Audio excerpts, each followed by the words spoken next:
আসসালামু আলাইকুম। Hello guys, আজকে আমরা আমাদের বাড়ির নিজে আবাদ করা শস্য ধান, সেই ধানকে আজকে আমরা মেশিন দিয়ে মরলাম ১.৫ বিঘা জমিনের ধান।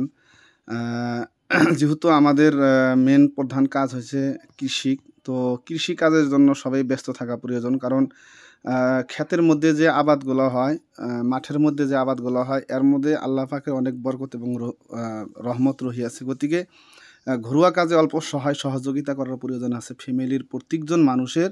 তাই আজকে আমি এনাদের সাথে আমি ধানগুলো সাথে মলে দিলাম, অল্প সহায় সহযোগিতা করে দিলাম। তো ঘরোয়া কাজের মধ্যে সবেরই সহায় সহযোগিতা করার প্রয়োজন। শুধু আমরা ইউটিউব নিয়ে ব্যস্ত থাকলে হবে না, মোবাইল নিয়ে ব্যস্ত থাকলে হবে না। ঘরোয়া কাজের মধ্যে আমাদের প্রত্যেকের সহায় সহযোগিতা করার প্রয়োজন। আমরা ১.৫ বিঘা জমিনের ধান আমরা মেশিন দিয়ে মরলাম। এখানে হারপাট নিয়ে দাঁড়িয়ে আছে আমার আম্মা। সাংসারিক কাজে সবসময় সহায় সহযোগিতা করে থাকেন। বিশেষ করে কৃষি কাজের মধ্যে আমরা যদি কষ্ট নাও করি, কিন্তু আম্মা কিন্তু আমাদের জন্য অনেক কষ্ট করে, অনেক মেহনত করে। দেখতে পাচ্ছেন এই ধানগুলো নিজে হাতে করতেছে। তো এখানে অনেকেই রয়েছে, এই উড়নাপিন্দা আমার না বুবু, ইনিও আমাদের কাজে সহায় সহযোগিতা করে থাকেন সবসময়। তো মূলত আমরা এই কাজগুলো ফ্যামিলির সবাই মিলেই ভাগাভাগি করে করি। ভাগাভাগি করে না করলে কাজ কখনোই সমাধা হয় না।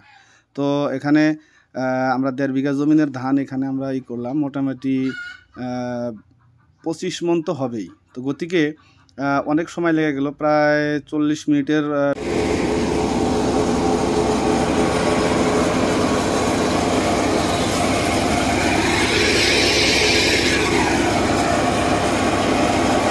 অনেকেই ঘরোয়া কাজ করতে চায় না। ঘরোয়া কাজের মধ্যে অনেক বরকত এবং রহমত রহিয়াছে। যেহেতু একটা দানা গাড়লে সেখান থেকে আল্লাহ পাক ৪টা শীষ দেয়, এবং ৪টা শীষের থেকে আল্লাহ পাক একটা শীষের মধ্যে ১০০টা করে ধান দেয়। তাহলে ৪০ ধান আল্লাহ পাক দেয়। গতিকে এগুলা কাজের মধ্যে সহায় সহযোগিতা করার প্রয়োজন।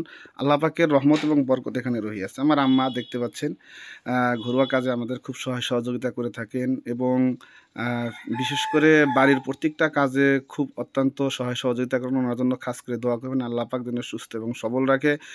বিগত দিনের জন্য যেহেতু বাবা হারিয়েছি, মার জন্য খেদমত করতে পারি, এবং ফ্যামিলির সবার জন্য দোয়া করবেন যেন ফ্যামিলির সবাই সুস্থ এবং ভালো থাকে। বিশেষ করে আমরা এই ধানগুলো যে মলতেছি, এই ধানগুলো মলতে ৪০ মিনিটের বেশি অধিক সময় লেগে গেছে, যেহেতু ১.৫ বিঘা জমিনের ধান। তো আলহামদুলিল্লাহ, আল্লাহ খুব ভালো ফসল দিয়েছে এই বছর।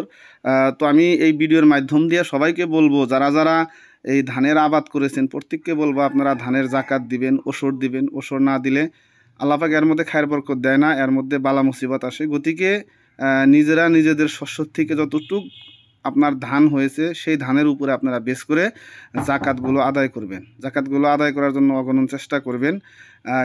কেননা জাকাতের মধ্যে আল্লাহ পাক অনেক বরকত রহিয়াছে।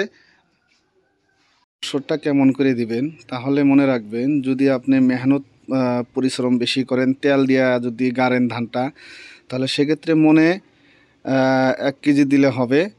আর যদি আপনি মেহনত কম ছাড়া, আল্লাহ পাক বৃষ্টি দিয়েছে, সার কম দিয়েছেন, মেহনত কম হয়েছে, আল্লাহ পাক অগণন দিয়েছে, তাহলে সেক্ষেত্রে আপনি পার মনে ৪০ কেজিতে ২ কেজি করে ওষুধ দিতে হবে। তো এই ওষুধ দিতে কেউ ভুলবেন না, এটা গরিব মিসকিনের হক, এটা আপনার আমার হক না। গতিকে ওষুধগুলো সঠিকভাবে আদায় করবেন। দেখা যায় অনেকেরই ধান শস্য অনেক হয়, কিন্তু জাকাত বা ওষুধ আমরা দিই না। ওষুধ না দেওয়ার কারণে পরের বছর আর আল্লাহ পাক সেমন সেক্ষেত্রে ফসল দেয়।